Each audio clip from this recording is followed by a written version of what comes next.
नमस्कार दर्शकबिन, म मिन प्रकाश पुरेती दक्षिण कोरियाबाट कोरिया सन्देश लिएर उपस्थित भएको छु। आज यस्तो व्यक्तित्वसँग म यहाँहरूलाई भेट गराउँदैछु जो नेपालको दुर्गम जिल्ला लमजुङमा जन्मिएर धनी राष्ट्रका धनी व्यक्तिमा चिनिने व्यक्ति हुनुहुन्छ। उहाँ हुनुहुन्छ शेष घले। तपाईँले शेष घलेको बारेमा त विभिन्न सञ्चार माध्यमहरूबाट उहाँका कुराहरू सुनिसक्नु भएको छ।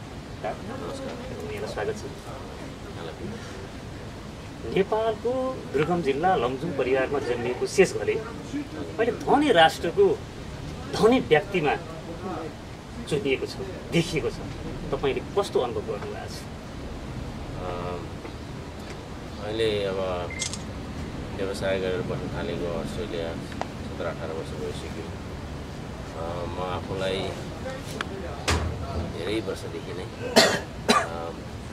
आफूलाई थाहा छ आफ्नो वर्दिनेस भन्छ नि, कतिको आफ्नो मूल्य कति भन्ने कुरा आफूलाई थाहा भयो हुनाले मलाई चाहिँ खास त्यस्तो केही पनि लाग्दैन।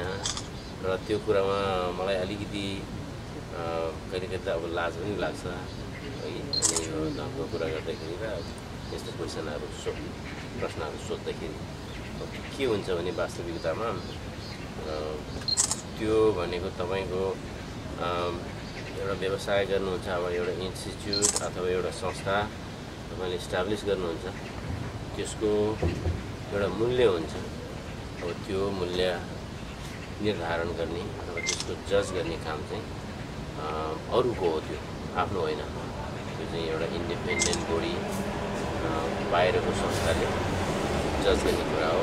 आफ्नो काम के हो भन्दाखेरि इमान्दारितापूर्वक, निष्ठतापूर्वक, एथिक्स फलो गरेर, नैतिकता फलो गरेर, अनि लङ टर्मलाई हेरेर, लामो समयलाई हेरेर एउटा सस्टेनेबल रहिराख्न सक्ने एउटा केही पनि बनाउनु हो तपाईँले भनेदेखि, अनि त्यसलाई बढाउँदै लानु र त्यसमा त्यो त्यसले कतिको जब दिन सक्छ, समाजलाई जबको रूपमा अथवा सरकारलाई करको रूपमा भन्दाखेरि आफूलाई अलिकति कन्भिनियन्ट त हुन्छ। अलिकति लाइफमा अब कहीँ पैसा अलिकति चाहियो यसो व्यवहार गर्नलाई, कहीँ यात्रा गर्नलाई, कहीँ हिँड्नलाई भने अलिक कम्फोर्ट त भयो, त्यति मात्रै हो आफ्नो लागि। अरू चाहिँ सबै समाजको लागि र त्यो जुन ठाउँमा तपाईँले इस्टाब्लिस गर्नुभएको छ यहीँको सरकार, यहीँको समाज, यहीँको व्यक्तिहरूको लागि हो। कुनै पनि केही क्रिएट गर्दाखेरि म त्यसरी हेर्छु। र त्यो चाहिँ जतिखेर तपाईँको इभ्यालुएसन हुन्छ नि, जजमेन्ट हुन्छ, त्यो टाइमसँग रेलेभेन्ट हुन्छ, त्यो रेफरेन्स विथ द्याट टाइम के। त्यसैले त्यो टाइमको कुरा हो। त्यो टाइम गइसकेपछि त्योभन्दा तल गइसके पनि हुनसक्छ, अब त्योभन्दा माथि पनि गइसकेको हुन्छ। फेरि अर्को साल आउँछ, त्यो सिजन आएपछि धान खेती गर्ने बेलामा सिजन आएको भने जस्तो उनीहरूको एक्सपेक्टेसन जुन बोडी हो जसले हामीलाई जज गर्छ, त्यो बोडीले फेरि हामीलाई माग्छ, डकुमेन्ट माग्छ।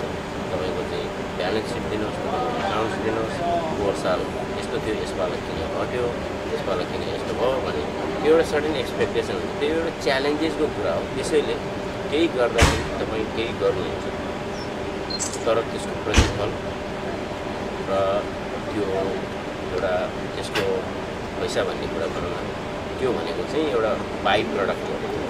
केही गरेपछि आफसे आफ भइहाल्ने कुरा बाई प्रडक्ट।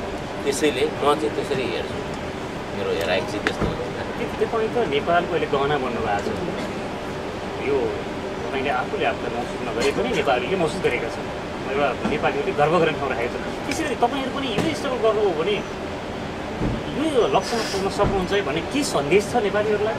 होस् अनि आज मैले भने जुन कुरा 2 दिन भयो म कोरिया आएको, पहिलोचोटि कोरिया आएको, अनि 2-4जना साथीहरूसँग गफगाफ गरेँ, कुरा गरेँ। केही बुझ्न चाहेँ मैले नेपाली कम्युनिटी लिएर यहाँ कोरिया। र मैले के देखेँ भन्दाखेरि कोरिया जस्तो कम्पिटेटिभ किसिमको देशमा, संस्कृतिको वातावरणमा, अनि यहाँ तपाईँहरू काम गरिराख्नु भएको छ भनेदेखि म आजदेखि 10 वर्ष, 15 वर्ष, 20 वर्षमा म जस्तो कुनै नेपाली मानिस हुन सक्छ। त्यो चाहिँ एकदमै हुनसक्ने कुरा हो। त्यसैले आफ्नो एक्सपिरियन्स आफूले जुन बाटोबाट हिँड्यो जसरी हिँड्यो त्यो कुरा अर्कालाई भन्नमा मलाई कुनै हिचकिचाहट छैन। मलाई लाज पनि लाग्दैन र मैले सत्य कुरा गर्दाखेरि मैले कसरी गरेँ भनेर कसैलाई प्रेरित भएर अनि मभन्दा राम्रो अझ अथवा म जस्तो हुन सक्यो भने त्योभन्दा बढी दिन सक्ने कुरा के हुन्छ र मलाई त्यस्तो लाग्छ। म त्यसरी हेर्छु। अब अलिकति प्रसङ्ग मोडौँ। यो दोहोरो नागरिकता जुन दोहोरो नागरिकताको अहिले विषय उठिरहेको छ यसको बारेमा के बताउनु? अब यो चाहिँ कस्तो भने दोहोरो नागरिकता भन्नाले यो दोधारे जस्तो छ। यो दोहोरो अहिले त हामी भन्छौँ यसको लगातार अथवा कन्टिन्युएसन नागरिकता एकचोटि पाइसकेपछि त्यो चाहिँ एकपटकको नेपाली सधैँको लागि नेपाली भन्ने हाम्रो स्ट्यान्ड चाहिँ त्यो छ। हाम्रो जिद्दी चाहिँ त्यसमा छ नेपाल सरकारको होइन। तर सबै समुदायहरूमा हिँड्दै गर्दाखेरि जस्तो युके गएमा, जर्मनी गएँ, अमेरिका गएँ, अब यहाँ कोरियामा आइरहेको छु भन्दाखेरि अब कोरियामा धेरै जसो नेपालीहरू अब आफ्नो नागरिकता त राखिरहेकै छ नेपाली नागरिकता, तर नेपाली नागरिकता त्याग्नेहरू पनि होलान्। अब उनीहरूको लागि डिफ्रेन्ट इस्यु हुनसक्छ कतिको महत्त्वको छ भन्ने कुरा। अब अस्ट्रेलियामा मैले एउटा इन्टरेक्सन प्रोग्राम गराएको थिएँ। म जस्तो उमेर मभन्दा अलिक पाएको वालाहरूलाई चाहिँ साह्रै कन्सर्न रहेछ, साह्रै मतलब रहेछ त्यो नागरिकता आफ्नो नागरिकता पायो फिर्ता पायो भनेदेखि फर्केर जान्छु भन्ने त्यस्तो किसिमको समुदाय छ। यो बढ्दै गएको छ। जति हाम्रो चाहिँ एज हाम्रो यो कम्युनिटी जति पुरानो हुँदै जान्छ नि यसको मलाई लाग्छ यसको रेलेभेन्स यसको जरुरी अझ सिरियस हुँदै जान्छ। त्यसैले यो जायज माग हो हाम्रो। अब तर यो केमा भर पर्छ भन्दाखेरि यो हाम्रो अब आउने नयाँ संविधानमा त्यसमा राखिने कुरा हो। अनि त्यसैले हाम्रो माग रहि नै राख्छ। तर यो चाहिँ सरकार अथवा संविधान बनाउने जो जिम्मेवारी छन् उनीहरूमा भर पर्छ। यो त भयो दोहोरो नागरिकताका बारेमा यहाँको धारणा। अब यहाँ त एउटा समग्र नेपालको राजनीतिक अवस्थालाई पनि निहाल्ने मान्छे अहिलेको राजनीतिक अवस्थालाई कसरी निहाल्नु भएको छ? नेपालको राजनीतिक अवस्थालाई राजनीतिलाई म चाहिँ अलि अनभिज्ञ नै हुँ। किनभने देश छोडेको 30-35 वर्ष भइसक्यो, नेपाल छोडेको। अनि राजनीतिक सरकार चर्की भएको पनि लास्ट 10 वर्षमा होला त्यस्तो। अनि अस्ट्रेलिया गएर अस्ट्रेलियावासी भइसकेपछि अब देशप्रतिको माया ममता नहुने भन्ने त कुरा भएन। आफूलाई त्यसको चासो हुन्छ, तर चासो कुन हिसाबले मात्रै हुन्छ भने जस्ट पत्रिका पढ्ने अनि कसले के भनेछ भनेर हेर्ने मात्रै। अनि राजनीतिमा त्यसै गहिरिएर हेरेर टाइम पास गर्ने र आफ्नो प्रोडक्टिभ टाइम चाहिँ त्यसमा लगाउनुभन्दा बरु अरू नै केहीमा लगाउने भन्ने मेरो धारणा छ। र नेपालको राजनीतिप्रति म अनभिज्ञ छु। म त्यसरी हेर्छु। अस्ट्रेलियामा पनि म राजनीतिमा लागेको छैन। अस्ट्रेलियामा पनि पोलिटिकल कुनै दलप्रति आबद्ध हुनुहुन्न? त्यो त हुने कुरै भएन। न अस्ट्रेलियामै म छैन भनेदेखि, किनभने अस्ट्रेलियन सिटिजन भएर 10औं वर्ष भइसकेपछि त्यहाँ पनि हुन त अब एक व्यक्ति विशेष धेरै जसो मान्छेको त्यो आफ्नो धारणाको कुरा हो। एउटा मानव भएपछि अनि आफूलाई माथि शासन जसले चलाएको छ अब त्यसको बारेमा जान्नु अथवा त्योसँग एलाइन हुनु, आफ्नो एउटा बिलिफ हुनु, आफ्नो एउटा धारणा हुनु, सिद्धान्त हुनु त त्यो एउटा स्वाभाविकै हो। मेरो पनि होला अलिकति त्यसरी सिरियसली नहेरे पनि। अब बाल्यकालको नेपालको राजनीति के होला नि त? केही पनि छैन। किनभने हाम्रो हुर्काइ नै यस्तो भएको पाहाडमा गाउँमा। त्यसपछि स्कुल गइयो अनि स्कुलबाट क्याम्पस गइयो अनि क्याम्पसमा पनि अलि राम्रो पढ्ने विद्यार्थी भयो हुनाले त्यो युनियनको लिडर हुने कुरै आएन। हाम्रो पालामा फेरि पोलिटिकली अलिक स्टेबलै थियो। पञ्चायत कालमा अलिक पढ्ने यताउता गर्ने भन्ने पनि लागि होइन। हुन त अरू थियो होला आफूलाई थाहै भएन। अनि त्यसपछि चाहिँ विदेश गइयो। सुरुमा अस्ट्रेलिया कसरी पुग्यो? अस्ट्रेलिया त त्यो पनि मेरो एउटा अचानक भनेपछि मेरो लाइफमा चाहिँ कुनै पनि कुरा प्लान गरेर भएको छैन बाल्यकालदेखि नै। त्यस्तै रहेछ कि जस्तो लाग्यो। अहिलेको यो एनआरएनएको कुरामा पनि मेरो प्लान गरेर भएको होइन। त्यसैले त्यो पछि कुरा गर्नु होला अब सोध्नुभयो भनेदेखि। अस्ट्रेलिया गएको चाहिँ म इन्जिनियर थिएँ नेपालमा, प्रोजेक्ट इन्जिनियर, हाइवे प्रोजेक्टको 14-15 किलोमिटरको प्रोजेक्ट इन्चार्ज थिएँ। इन ए वे अब एउटा इन्जिनियर भएपछि अब प्रोजेक्ट पाउनु भन्ने कुरा आफ्नो पढेको विषयमा त्यो एउटा चाम नै हो, खुसीकै कुरा हो, खुसी थिएँ म। अनि तर एक रात मलाई के चल्यो मेरो दिमागमा कि अब मलाई यो इन्जिनियर भएर यो ठुलो महिलामा काम गर्न मलाई अलिक मन परेन, अलिकति सुट टाई लाउने जागिर खोज्नु पऱ्यो भन्ने जस्तो। के गर्ने भन्दाखेरि अब अर्को फेरि पढ्नु पऱ्यो, समथिङ म्यानेजमेन्ट सम्बन्धी केही पढ्नु पऱ्यो भन्ने हिसाबले। अनि त्यसपछि चल्यो दिमागमा। अनि मैले चाहिँ भोलिपल्टै जागिर छोडेर म चाहिँ अस्ट्रेलिया हिँडेँ। भन्नाले त्यसको प्रोसेस त 2-3 हप्ता लाग्यो, 1 महिना 2 महिना लाग्यो, तर डिसिजन गरेँ त्यसरी नै। अनि 6 महिना जतिको तलब पनि लिनु थियो क्यारे, त्यो पनि नलिकन म हिँडेँ। अहिले पनि गभर्मेन्ट डिपार्टमेन्टको कहाँ कुन फाइलमा मेरो मैले क्लेम गर्नुपर्ने ड्यु होला त्यहाँ जस्तो लाग्छ। त्यसरी अस्ट्रेलिया पुगेँ म पढ्नको लागि। त्यसपछि त्यहाँ स्थापित उहाँलाई कति स्ट्रगल गर्नु? एकदम स्ट्रगल गर्नु, धेरै स्ट्रगल। तपाईँ अहिले भर्खर भनेको कुराले यहाँ कोरियामा रहेका नेपालीलाई साँच्चै छोएको छ। तपाईँले अहिले भर्खर कार्यक्रममा बोल्नु भएको थियो कि तपाईँहरूले यो कोरियामा जति मेहनत गर्नुभएको छ यो वास्तवमा सराहनीय मेहनत छ। यो गर्नु पनि 20 वर्षमा यो जो पनि नेपाली टप धनी मान्छेमा पर्न सक्छ भन्ने कुरा गर्नुभयो। के वास्तवमा नेपालमा पनि यस्ता कुराहरू गर्न सक्ने अवस्था छ? यस्तो हुन्छ, हेर्नुहोस्, अब सपोज भनौँ न म अस्ट्रेलिया नगएको भए, म नेपालमा बसिरहेको भए मैले सर्टेन लेभलसम्म म पुग्न सक्थेँ। तर के हुन्छ भने तपाईँले गर्न चाहँदै पनि जति कोसिस गरे पनि देशको सिस्टमले, त्यहाँको वातावरणले तपाईँलाई फेसिलिटेट गरेन भनेदेखि तपाईँको लिमिटेसन हुन्छ। यति मात्रै गर्न सक्नुहुन्छ, त्योभन्दा बढी गर्न सक्नुहुन्छ। अब अस्ट्रेलियामा के हो भने अपर्च्युनिटीहरू मैले देखेँ, यहाँको सिस्टम सब ठिक थियो, अझै पनि छ। अनि त्यो हुँदाखेरि एउटा भनौँ न एउटा पोखरीको इक्जाम्पल थियो। एउटा पोखरीमा चाहिँ तपाईँले भुरा माछाहरू छोडिदिनु भयो भने अनि त्यसमा एउटा दुईवटा चाहिँ ठुलो भएर निस्किन्छ होइन, सबै त हुँदैन नि। अब त्यस्तै किसिमको एउटा इक्जाम्पल जस्तो म यहाँ पनि के देख्छु भने तपाईँहरूको अब कोरियामा सबै दुःख गरिराख्नु भएको छ। अब कसैले अलिकति देख्न सक्छ अपर्च्युनिटी। दुःख त सबैले गर्नै पर्छ, तर दुःखै मात्रै गरेर पनि हुँदैन। अपर्च्युनिटी पनि, मौका पनि अलिकति देख्न सक्नुपर्छ अलिकति।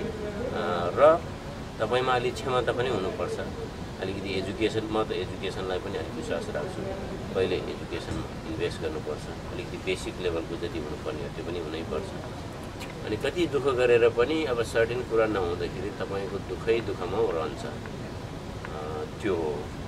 अब त्यो हिसाबले अब अस्ट्रेलियामा गएर धेरै दुःख गरियो, तर चाहिँ के हो भने बेसिक एजुकेसन र एजुकेसन भएर पनि मास्टर्स डिग्रीसम्म गरिसकेर पनि फेरि मैले मास्टर्स डिग्री गरेँ अर्कै। तर त्यो च्यालेन्जेसहरू अब उमेर अलिक गइसकेर पनि मिड 30 भइसकेर पनि फेरि पढ्छु भन्ने साहस लिनु र त्यसपछि पढ्दाखेरि फेरि पार्ट टाइम जबहरू हुन्छ, अनेक हुन्छ। अब त्यो विदेशमा गएपछि डलर खर्च गर्नुपर्ने ठाउँमा आफ्नो घरको स्थितिले घरबाट ल्याएर पढ्ने भन्ने त कुरा हुँदैन। अनि त्यो हुनाले तपाईँको रेस्पोन्सिबिलिटी तपाईँको मल्टिपल हुन्छ। अनि पढ्ने पनि, काम पनि गर्ने, अनि उमेर पनि अलिकति यो भइसकेको हुँदाखेरि मेरो सिचुएसनमा चाहिँ त्यो अलिक गाह्रै थियो। अनि फेरि एकचोटि प्रोजेक्ट इन्जिनियर भइसकेको, त्यो ठुलो मान्छे भइसकेको, अब काम पार्ट टाइम कहाँबाट तपाईँले इमेजिन गर्न सक्नुहुन्छ के गर्नुपर्छ भन्ने कुरा। एउटा रेस्टुरेन्टमा सफा गर्नेदेखि लिएर एउटा न्युज पेपर गाउँमा भनौँ न सहरको छेउछेउमा न्युज पेपर बाँड्दै हिँड्ने काम पनि मैले गरेँ। अझ त्योभन्दा पनि के गरेँ त्यो भन्ने साध्यै छैन। नगरेको काम केही पनि छैन। किनभनेदेखि खुसी साथ गर्थ्यौँ। तर जे गर्दाखेरि पनि मैले चाहिँ एवार्ड पाउँथेँ। एउटा चाहिँ त्यो पेपर बाँड्दाखेरि पनि त्यो उनीहरूले जजमेन्ट गर्थ्यो।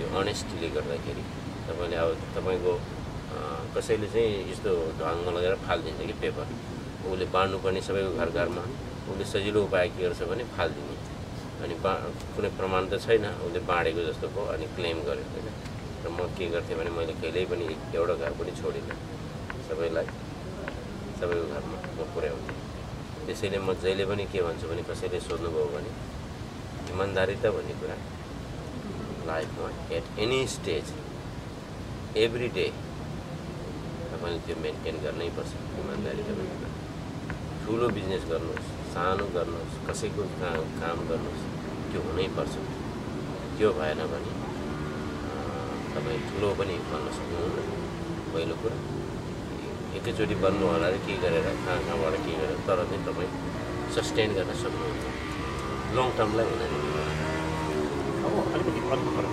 जस्तै नेपालमा हाइड्रो पावरको लगानी प्रभावकारी ढङ्गले सफल हुन सकेका छैन देखिँदैन त्यस्तो यहाँले त्यसलाई कसरी हेर्नु भएको छ त्यसमा म चाहिँ त्यसको प्रभावकारी भएको छैन भनेर चाहिँ जसले क्रिटिसाइज गरेको छ त्यसलाई अलिकति नकार्न चाहन्छु होइन पहिलो कुरा अनि किन भन्दाखेरि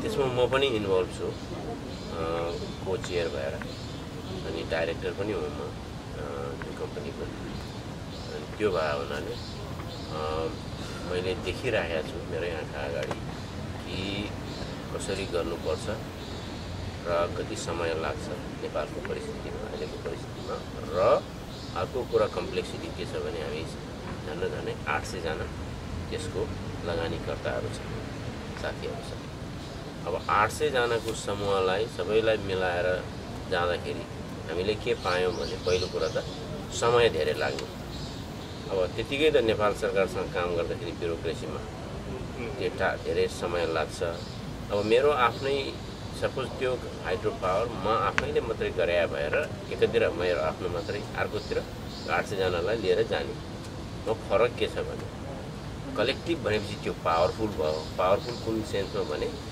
पैसा जुटाउन सजिलो भयो होइन 800 जनाले अलिकति थपा गर्दाखेरि पनि ठुलो भयो त्यो चाहिँ उसको पावर भयो अब यतापट्टि आफूले मात्रै गर्यो भने कि चाहिँ त्यति पैसै नहोला भए पनि त्यो होल रिस्क चाहिँ आफैले मात्रै बिहोर्ने भयो अब यो त्यो अब त्यो डुब्यो भने सबै लिगल्ली हेर्ने हो भने 800 जनाले बिहोर्ने भयो तर हाम्रो केसमा के भयो भने त्यसको सर्ट कमिङ चाहिँ बेफाइदा चाहिँ के भयो भने 800 जनाले डकुमेन्ट पठाउनुहोस् भनेर भन्दाखेरि हामीलाई 1 हप्ता लाग्ने ठाउँमा 5 महिना लाग्यो कसैले अहिलेसम्म पनि पठाउनु भएकै छैन सबैको डकुमेन्ट पुरा नभइकन हामी चाहिँ सरकारी कार्यालयमा एउटै यो कम्पनीको भनेर हामी सेयर होल्डरहरूको अगाडि बढ्न सक्दैनौँ त्यो एउटा चाहिँ डिफिकल्टी मैले देखेँ अनि नेपाल जस्तो ढिला सुस्ती हुने ठाउँमा हामी आफैले ढिलो सुस्ती गरेपछि के हुने भयो भन्दाखेरि अझ ढिलो हुने भयो त्यतिकै त लामो समय अवधिको प्रोजेक्ट हो 4-5 वर्ष लाग्ने प्रोजेक्ट त्यसैले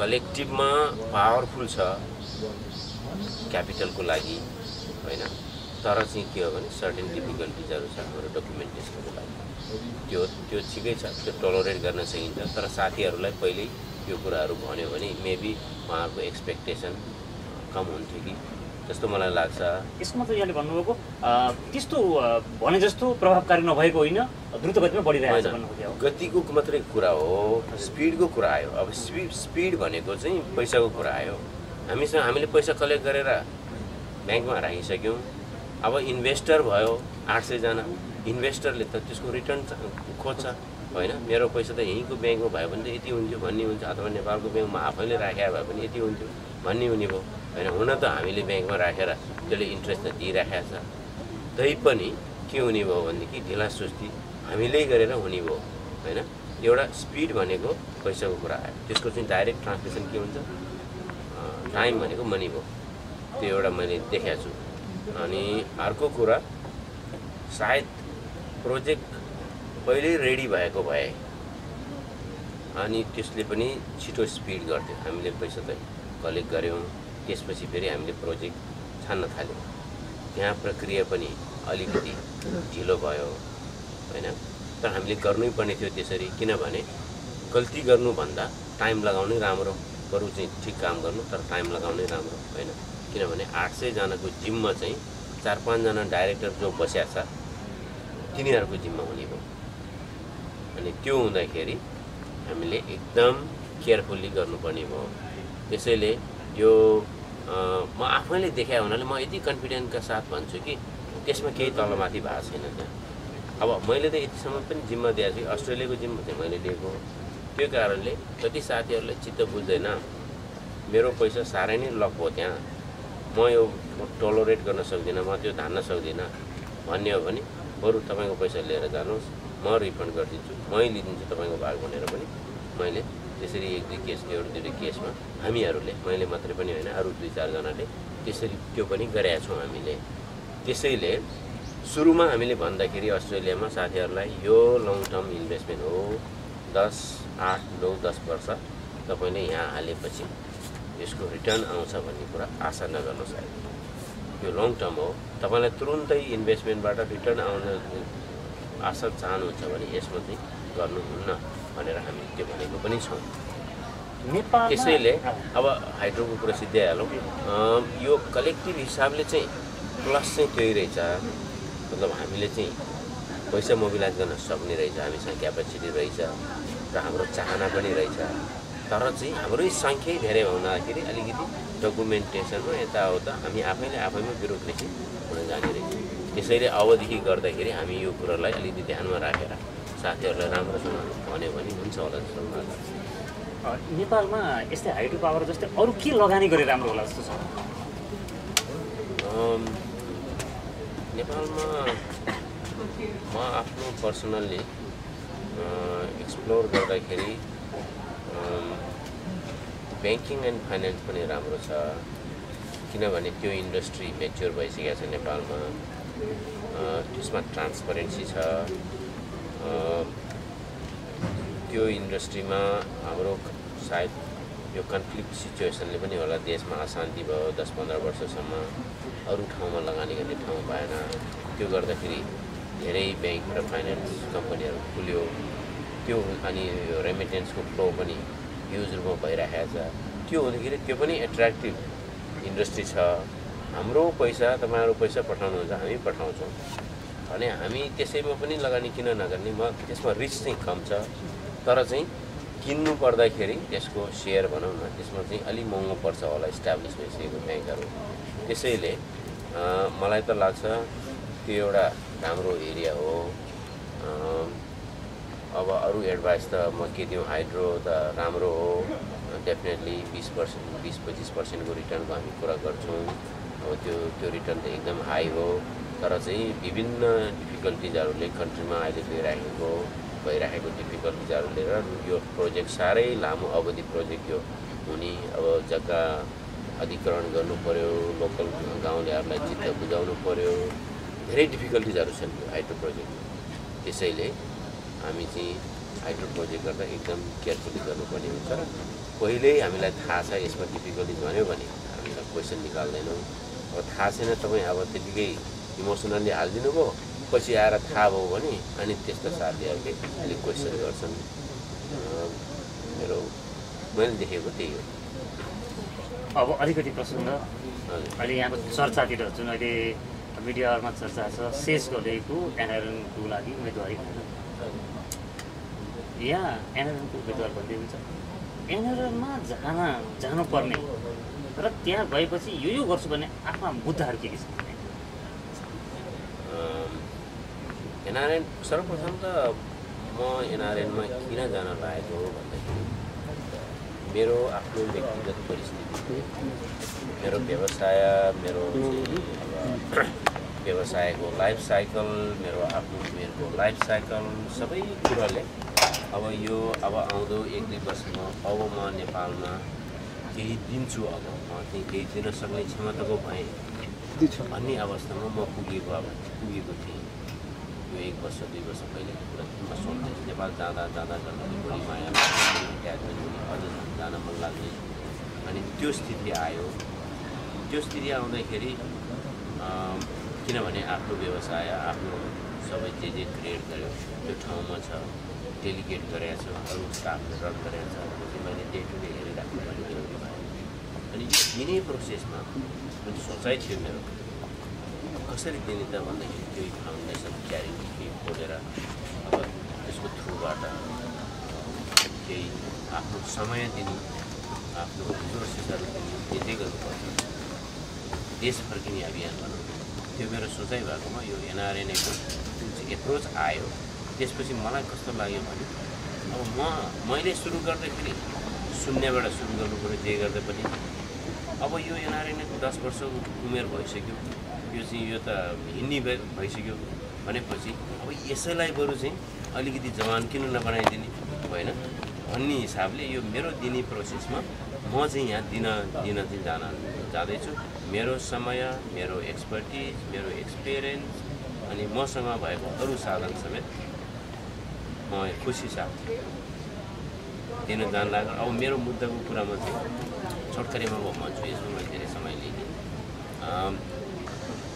त्यो अहिलेको इस्युजहरू त कन्टिन्यू नै हुन्छ, कन्सोलिडेसन हुन्छ अलिकति, त्यसमा अलिकति छोटकरी गर्ने हो कि होइन, कुनै एरियालाई बढी प्राथमिकता दिने, कुनैलाई चाहिँ आफ्नो कन्ट्रोलमा छैन भने त्यसलाई अलिकति पछाडि राख्ने त्यो छँदैछ।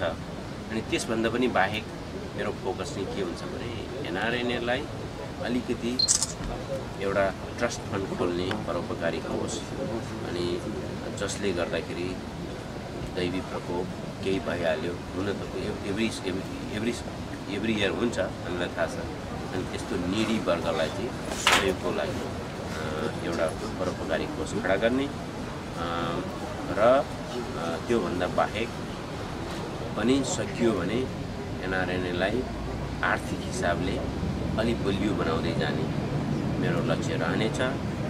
र देश विदेशमा रहेका नेपाली कम्युनिटी हरूका यङ एनआरएन अन्टरप्रेन्योरहरूलाई, तपाईँहरू जस्ता अन्टरप्रेन्योरहरूलाई चाहिँ आफ्नो अनुभव सेयर गर्नको लागि र यिनीहरूलाई इन्करेज गर्नलाई चाहिँ एउटा नेटवर्क डेभलप गर्ने र त्यस्तो प्रोग्राम डेभलप गर्ने नेपालकै पनि युवाहरू र विदेशका नेपाली युवाहरू सबैको एउटा